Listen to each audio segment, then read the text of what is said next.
This is Gemara Pesachim Daf Lamed Gimel. All the learning for this month, the month of Teves, has been sponsored as a Chosi L'Nishmasa V'Lei Rasha Basar Vari Leib, as well as the Chosi L'Nishama Vari Leib and Yaakov, the Neshama Shev and Elio, the Chos for the learning of the entire Chabura. Should be as Chosi L'Nishmasam. Of course, all our Chedim Chayim Chos Ben Malki Dmei Ben Kir Men of Amiga Chayim Sashem Sivim Neiz Del Sar Basin and Divasin Chay Sara. Yusachayim Sarasi Yusel Ben Midel to Berd Shavalei Shama Basnavi Shavik Shir Chana Valdavini to Riva Neil Chana Rezali Bracha was to be a Musa Mechel Sibal Yehuva.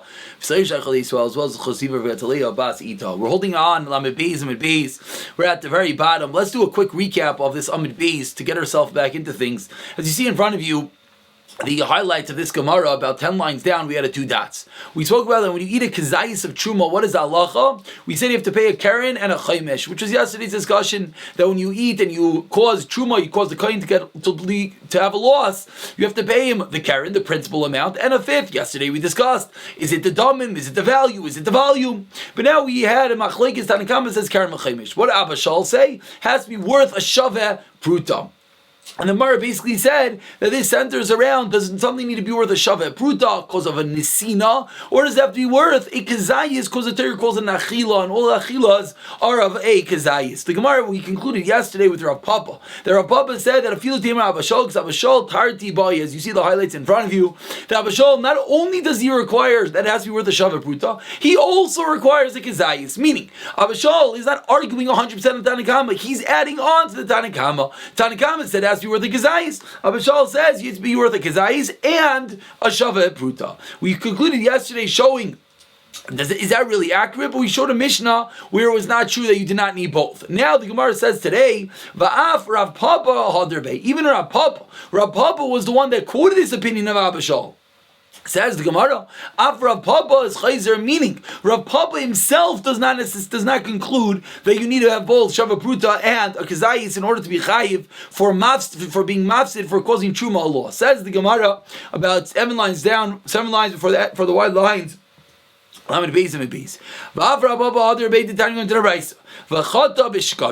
Torah says, and you sinned bishkaga inadvertently with a shaygeg.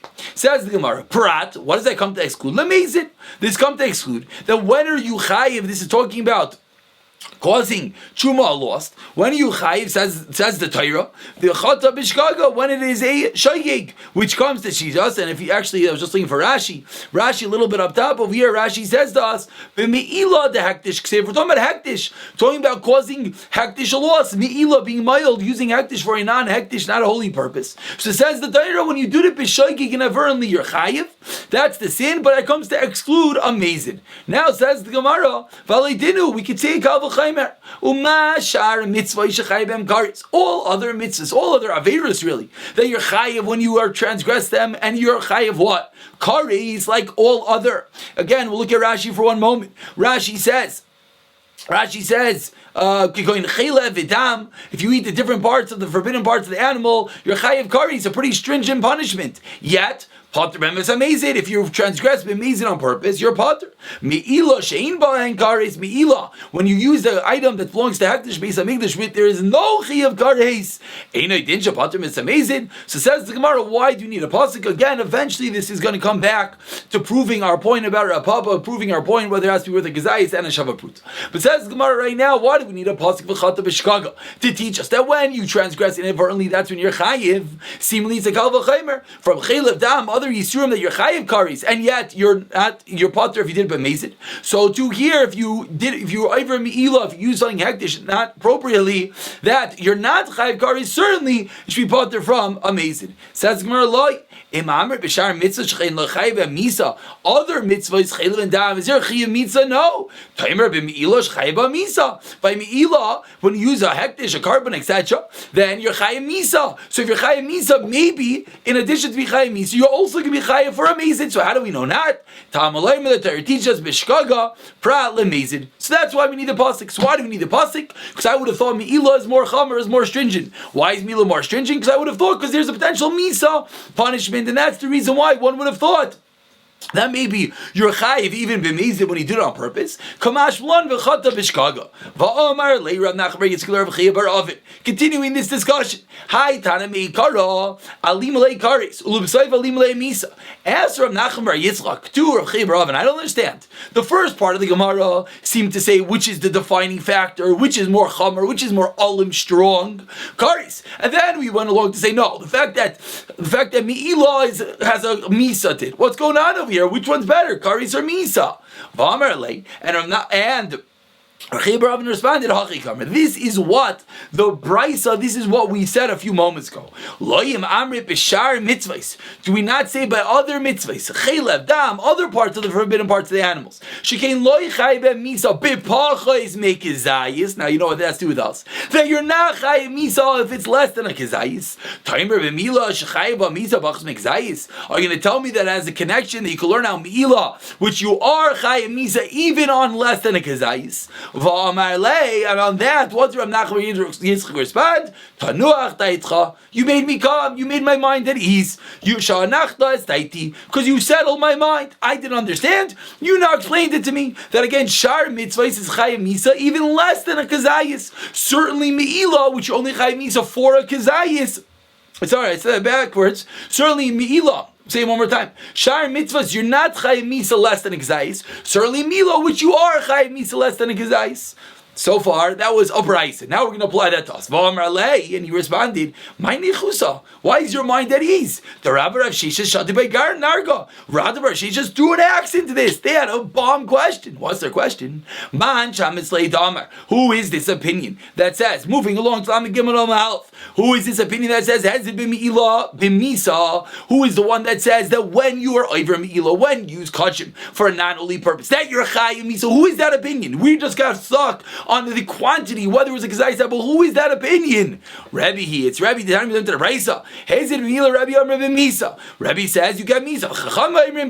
No, just a laugh. So my time of the Rabbi, where does Rabbi know that you get misa? Amar Rav Avua, Gamar chetz mitruma. Rabbi learned me'ilah. Again, me'ilah means using a hektish item for a non-holy purpose. Rabbi learned chet from truma. Ma truma b'misa, af me'ilah b'misa. Just like by truma you're chayim misa, so too by me'ilah.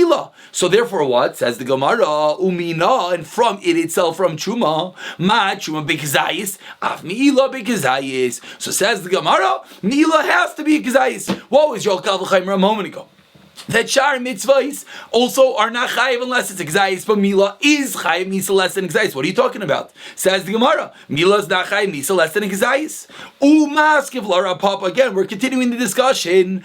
Asks Rav Papa, mimai de Rebbe k'Rabbanan svirle. How do you know that Rebbe learned it out from what? Chet mitruma, and he holds like the Rabbanan. Delma k'Abba shal svirle dama yish b'shava bruta afal gav the last book exayis. Asks Rav Papa, how do you know that Rebbe goes with the opinion of the Rabbanan? The opinion of the Rabbanan that holds that it's dependent on if it's a shear, if it's the amount of a kazayis. Maybe Rebbe holds like Rav Papa, and therefore it depends on what? Shave pruta, even though it's not a kazayis. So what do we see clearly? Ask the Gemara, who asked that question? Rav Papa. For Rav Papa,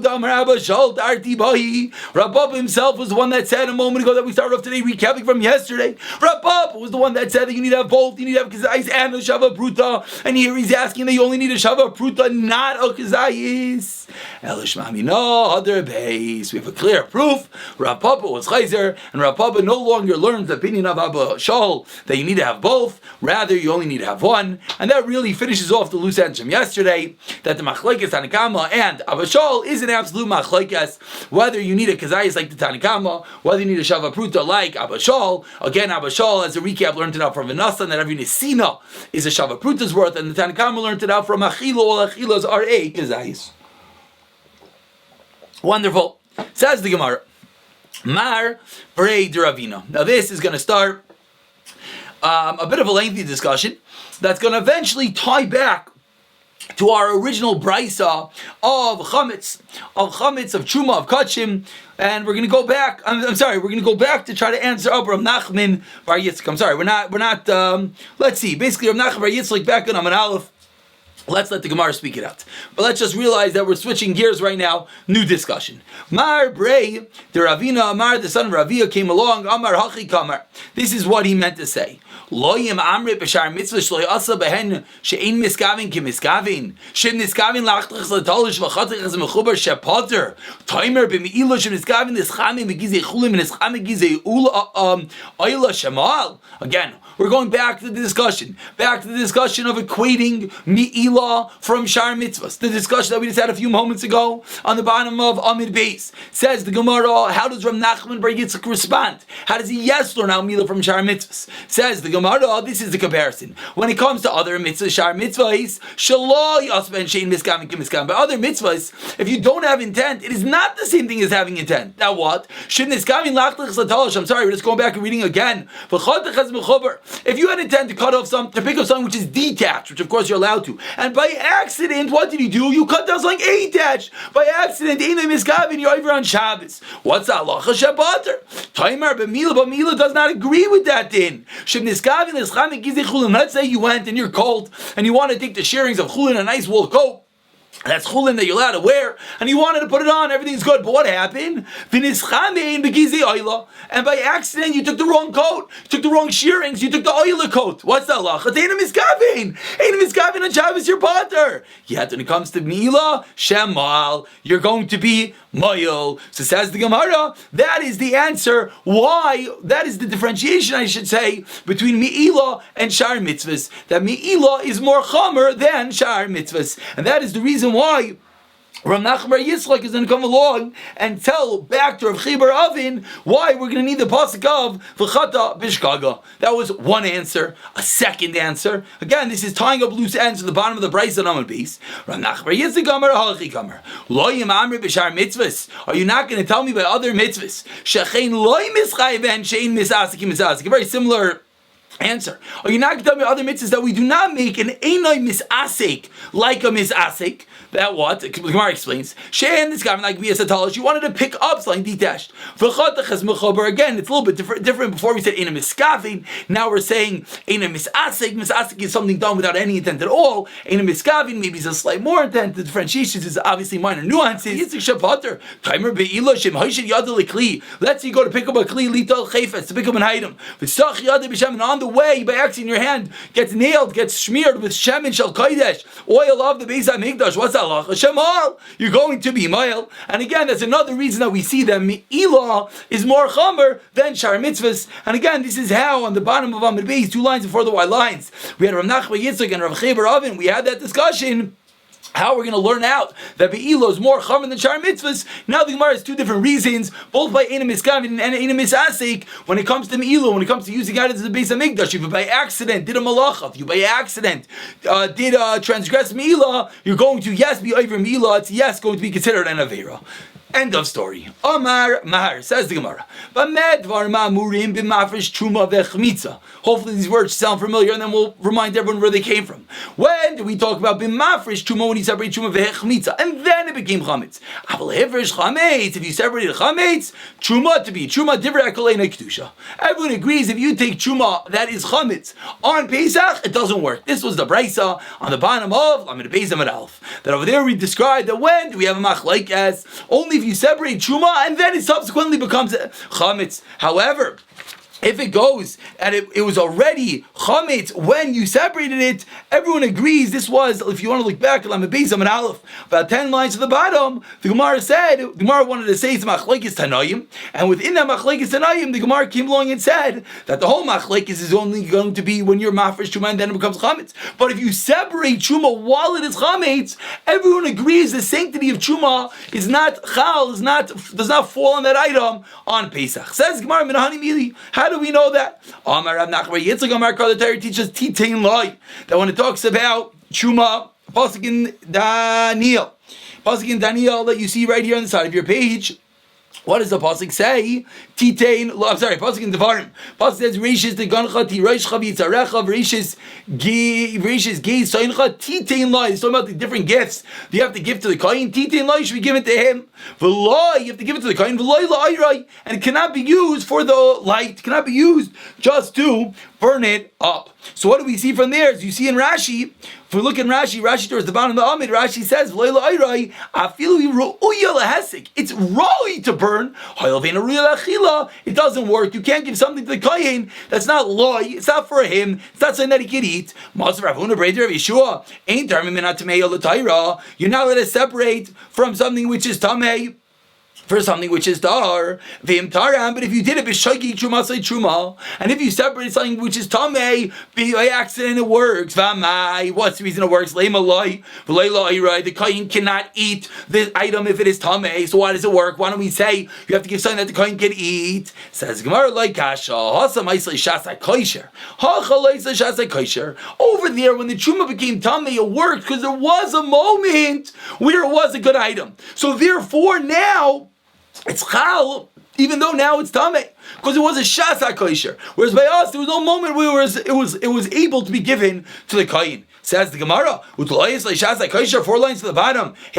What's the case? It became chametz while it's attached to the ground. Again, we're discussing giving truma from an item of chametz on Pesach doesn't work. Says the Gemara, the reason is because you have to give something loy so that the kohen could use, and the kohen can't use chametz on Pesach. Let's say it became chametz once it was already detached. Then it should work. Why should it work? It should work because there was a moment that it was able to be chal, and only afterwards became chametz. Amarlei responded, "Ein b'gziras irin pitkama." There's no something that's decreed, a matter which is decided by the decree of angels, nor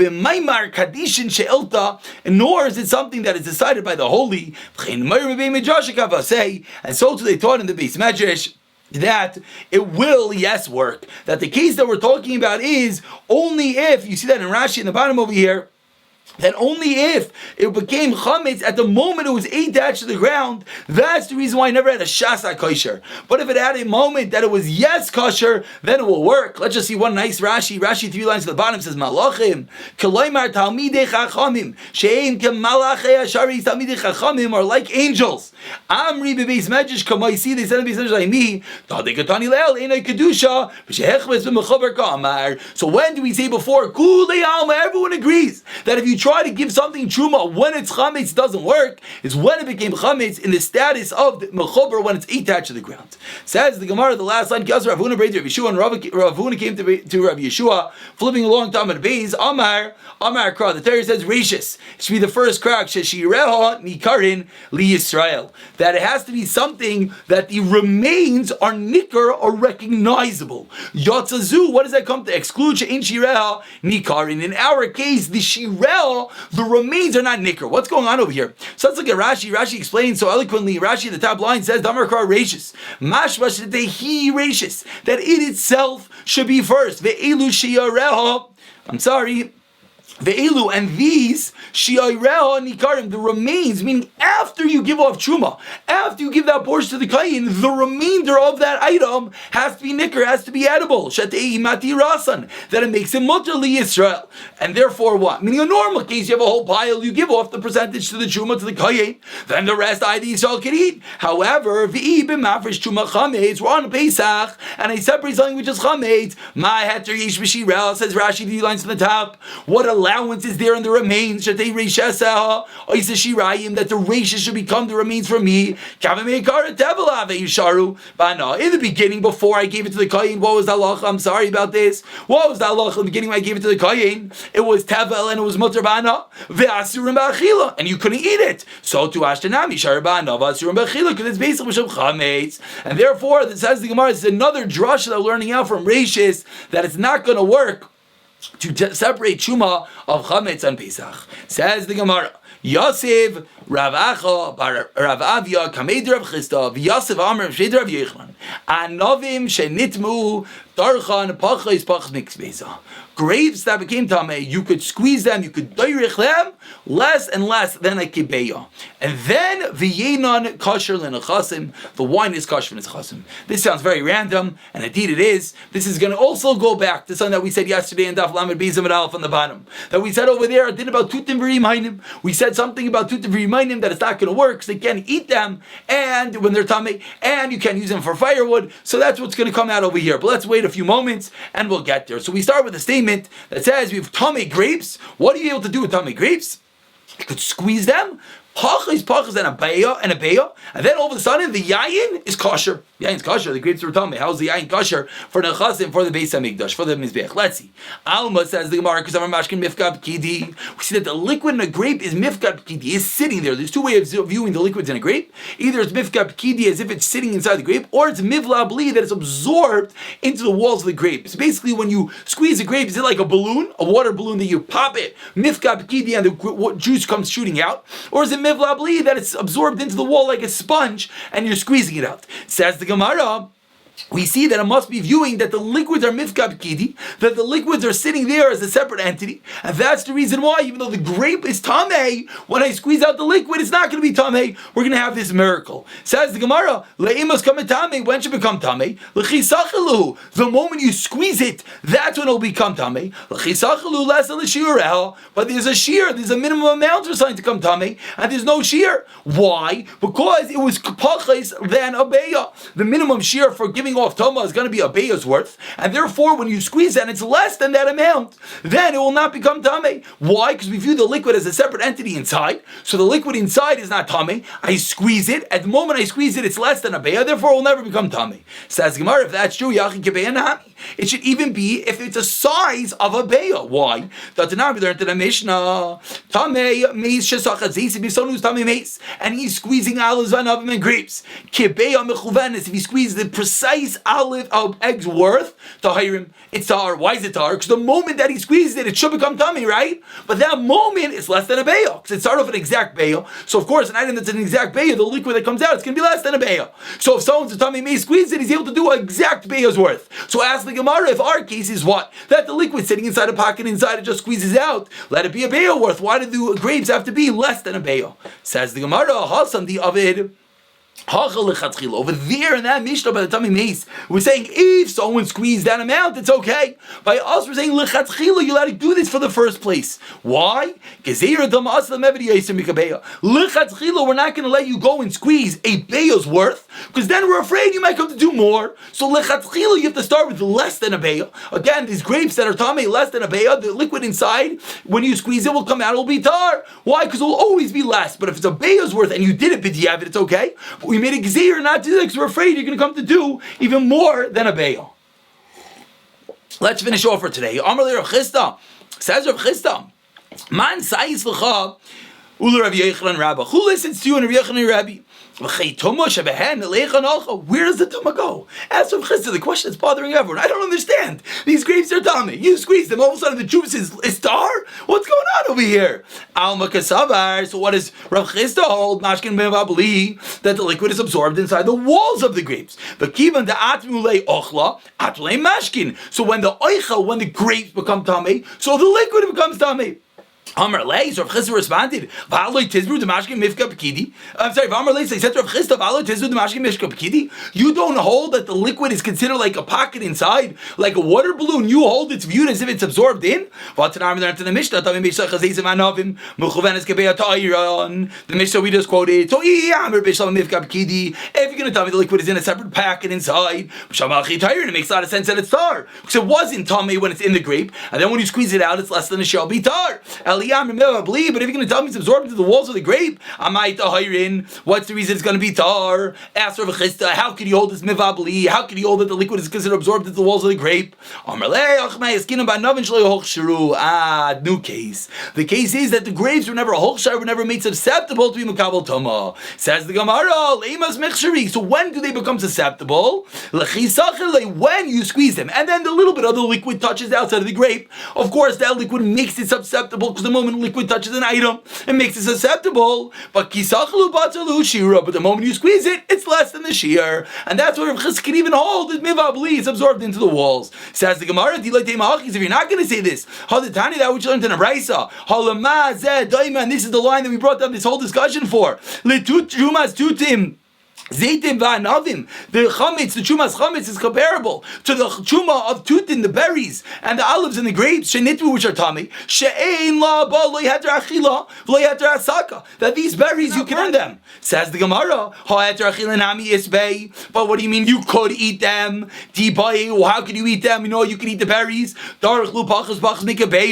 You could squeeze it little by little. You squeeze it little by little. The juice will be what? Will be tar. So ask the Gemara. I don't understand. If you're gonna tell me that the case is like you just, if you're not, I'm sorry, again, if you're not going to answer like I just answered you, which is what? That it's not hochshal kabel tama, and when you squeeze it, that's when it becomes susceptible, and the moment you squeeze it, it's less than a shear. If you're not going to say that, and rather you're going to tell me it's regular mivlabli, it's regular like we thought in the Hava Mina, and it is hochshar, ask the Gemara, so what we said, Lama Bezdam and Alf is not true, because we said over there that you have these berries, you cannot eat them, you cannot burn them. Why not? You should be allowed to eat them, just squeeze them.